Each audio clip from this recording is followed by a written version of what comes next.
Hello and welcome to Learn Danish Now 365.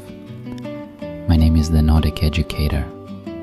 I will guide you through the Danish language, step by step, calmly and clearly. Let's begin with some common Danish verbs.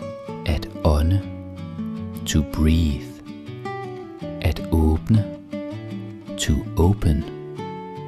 At åbne sig, to open up emotionally or physically. At åbne døren, to open the door. At åbne munden, to open the mouth. At åbne øjnene, to open the eyes.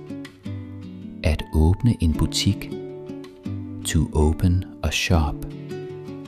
At åbne en konto, to open an account.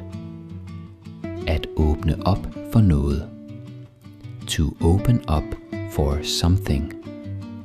At åbne hjertet, to open one's heart. At ånde ud, to exhale. At ånde ind, to inhale.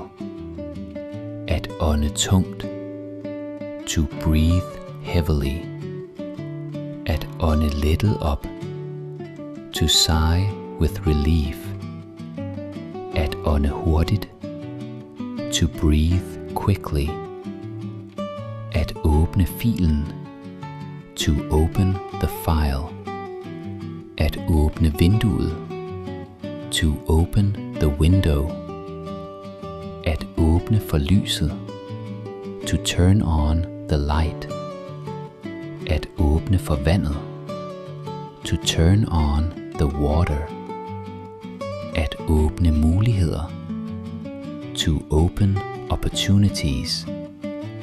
At åbne sit sind, to open one's mind. At åbne hjertet for nogen, to open your heart to someone. At ånde i fred, to rest in peace, used figuratively. At ånde roligt, to breathe calmly. At åbne en debat, to open a debate. Learning Danish is not about perfection. It's about practice, patience, and progress. Keep listening, keep repeating. You're building not just words, but confidence. Thank you for learning with Learn Danish Now 365. Let's continue this journey, one word at a time.